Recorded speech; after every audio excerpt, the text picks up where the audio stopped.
تو یہ تو نہیں ہوتا تھا. تو جب تک سنیما تھے تو کم از کم داڑھی والے محفوظ تھے سنیما سے. لیکن مصیبت اب آ گئی ہے اس موبائل ٹیلی فون کی, اسمارٹ فون جس کو کہا تھا اسمارٹ فون, اور اس کو عربی میں ترجمہ کیا جاتا ہے الہاتف الذکی. اس کا ترجمہ کیا جاتا ہے عربی میں الہاتف الذکی. اب وہ ذکی ایسا ہے کہ اس میں دنیا بھر کا کوڑا کرکٹ جمع ہے, اور اب کسی کو فحاشی اور عریانی کے متلاشی کو سنیما میں جانے کی ضرورت نہیں ہے, اس کی جیب میں پڑا ہوا ہے. اور خلوت میں ہوگا, اگر سنیما جاتا داڑھی کے ساتھ نہیں جا سکتا تھا.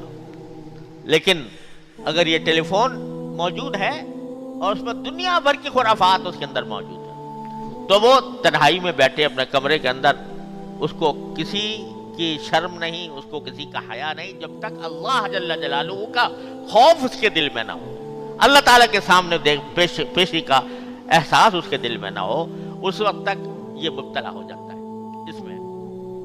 تو میرے بھائیوں, یہ اس دور کا بہت بڑا عظیم فتنہ ہے جس کے اندر ہم لوگ مبتلا ہو گئے ہیں.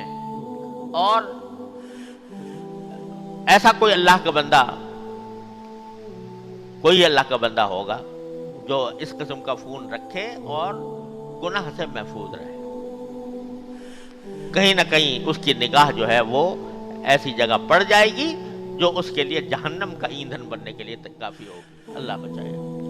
لہذا میں یاد کرتا ہوں کہ یا تو یہ اسمارٹ فون رکھو ہی نہیں, معمولی قسم کا فون رکھو جس میں صرف بات چیت کی جا سکے, یا صرف اس کے لیے جائز ہے کہ جس کو یہ یقین ہو کہ میں اس کو غلط استعمال کرنے سے محفوظ رہوں گا ہر قیمت پر. مجاہدہ یہاں مجاہدہ ہے, مجاہدے کی یہاں ضرورت ہے کہ آدمی اپنے نفس کو کچل کر اللہ تبارک و تعالیٰ کے خاطر, اللہ کی رضا کے خاطر اپنے نفس کو کچل کر یا تو یہ رکھے ہی نہیں, یا رکھے تو اپنے آپ کو بچا کر رکھے اس قسم کی چیزوں سے.